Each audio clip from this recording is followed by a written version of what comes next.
देखिए, तो TIR यानी कि टोटल इंटरनल रिफ्लेक्शन को समझने के लिए क्या होता है, हम ये मानते हैं कि लाइट किसी डेंसर मीडियम से कहाँ आएगी रेयर मीडियम पे, ध्यान रखना।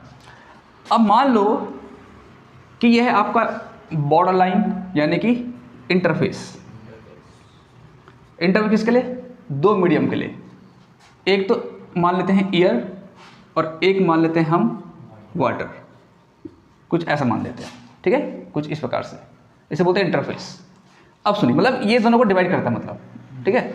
अच्छा, अब हमें समझना है टोटल इंटरनल रिफ्लेक्शन।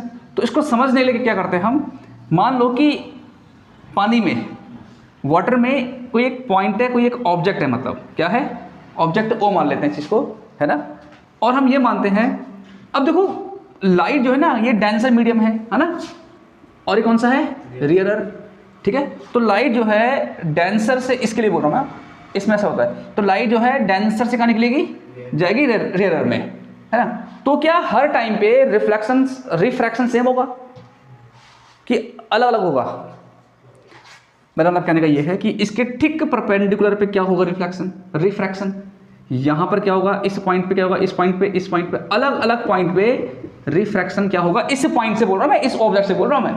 ऐसे जो है लाइट जगह जगह से टकरा कर बाहर निकल रही होगी, पानी से बाहर निकल रही होगी, यहां से भी निकल रही होगी, यहां से भी निकल रही होगी। हमने एक खास पॉइंट मान लिया, हमने पॉइंट मान लिया ओ, ठीक। अब यहां से पूरा यहां तक हम ये मानेंगे कि सब लाइट जो है ना ओ से ही बाहर आ रही है।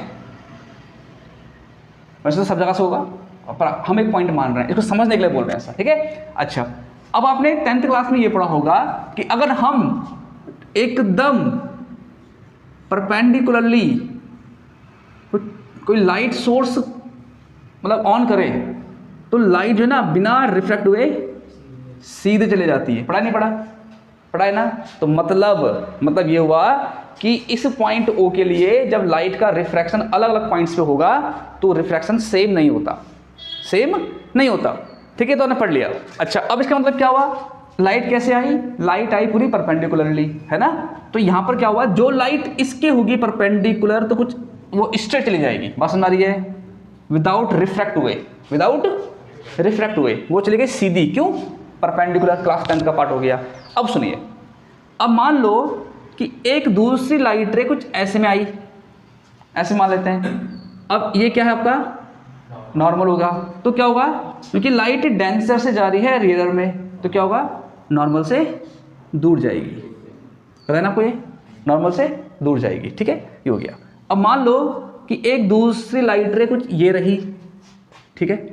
अब सुनो बेटा, हुआ क्या, देखो, अब इस पॉइंट में और इस पॉइंट में गैप आ गया ना, जबकि इंसिडेंट लाइट रे ओ से आ रही है, तो नॉर्मल सी बात है रिफ्रैक्टिव एंगल में क्या पड़ जाएगा, अब आपका फर्क पड़ जाएगा, थोड़ा सा और ज़्यादा दूर हो जाएगी। जैसे मैं क्या बोलना चाह रहा हूँ मैं, ठीक है, मतलब अगर कोई मैं रे यहाँ बनाऊँ तो वो नॉर्मल के और ज़्यादा पास होगी, जैसे गैप बढ़ेगा उसकी नॉर्मल से डिस्टेंस बढ़ती जाएगी। अरे बात समझ में, ठीक है। चलो जी हैं, आगे देखते हैं उसको। कुछ ऐसे मान लो, हम एक लाइट रे को यहाँ मान लेते हैं, कुछ एक लाइट रे कुछ ये निकली, कुछ ऐसे मान लेते हैं, ठीक है, ये आपको नॉर्मल। तो क्या होगा, अब क्या होगा, अब इस पॉइंट का इससे और ज़्यादा गैप बढ़ गया ना, तो क्या होगा, ये नॉर्मल से और दूर निकल जाएगी, कुछ ऐसे में। ये सब एंगल 1, एंगल 2, एंगल 3 मान लेते हैं, एंगल 4, बीच में और भी होंगे, है ना, लेकिन मैं जानबूझ के गैप लेके चल रहा हूँ, है ना। ये सब ये और ज़्यादा दूर हो गई। मान लो कि एक लाइट रे कुछ ये निकली, ठीक है, और इस समय क्या हुआ, ये जो है ठीक ऐसे हो गई, चक्रो। अब जो ये लाइट रे, इस केस में बोल रहा हूँ मैं, कौन से केस में, नंबर 5 मान लेता हूँ मैं। नंबर 5 क्या है, 1, 2, 3, 4, 5 क्या है, ये सब आपके एंगल ऑफ इंसिडेंस हैं। क्या है, एंगल ऑफ इंसिडेंस। लेकिन हमें दिख रहा है कि हम जब नॉर्मल से दूर जा रहे हैं, हमने एक पॉइंट रेफरेंस के लिए मान लिया, हम जब नॉर्मल लाइन से, इस वाले केस के लिए बोल रहा हूँ मैं, हाँ, हम जब नॉर्मल से दूर जा रहे हैं तो क्या हो रहा है, लगातार रिफ्रैक्टेड रेज क्या हो रही हैं, इस इंटरफेस की तरफ बढ़ रही है, मतलब नॉर्मल से दूर हो रही है। तो एक इंसिडेंट एंगल ऐसा भी होगा जहां पर लाइट रे एयर में जाएगी नहीं, ना पानी में आएगी, वो हो जाएगी इंटरफेस के पैरेलल। इस केस में आई बात समझ में, इस केस में तो कहाँ गई वो, हवा में गई। लेकिन एक पॉइंट, एक एंगल ऐसा भी होगा यहाँ पर कि जिससे लाइट रे क्या होगा, हवा में जाएगी नहीं, क्या हो जाएगी, इस जो है ना इंटरफेस बॉर्डर लाइन, इसकी हो जाएगी पैरेलल। समझ में आ रहा क्या बोल रहा हूँ मैं?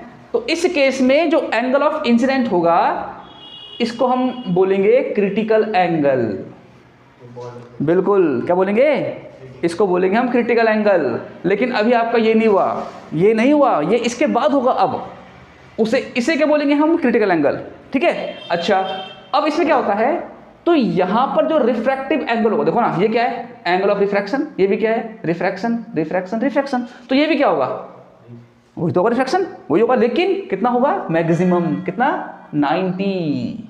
क्या होगा, 90 हो। आप चेक करो ना यार, कितना होगा, 90 तो होगा। आ रही बात समझ में? अब समझना, अब हम एक लाइन और मान लेते हैं, सपोज एक रे कुछ ऐसे मान लेते हैं। तो अब क्या होगा, हमें लगातार दिख रहा है, अब खुद आपको आइडिया आ गया होगा कि हम जब इससे दूर जा रहे हैं तो लगातार रिफ्रैक्टेड रे इंटरफेस की तरफ बढ़ रही है, और इस पॉइंट पे तो बढ़ी गई, पूरा पैरेलल हो गई उसके। अब एक पॉइंट माना ऐसा आएगा जहां पर क्या होगा, वो ना तो बाहर निकलेगी एयर में, ना हो जाएगी पैरेलल इंटरफेस के सीधा। ये आएगा समझ में? तो ये वो घटना है जिसे बोलते हैं क्या, टोटल इंटरनल रिफ्लेक्शन। आएगा समझ में?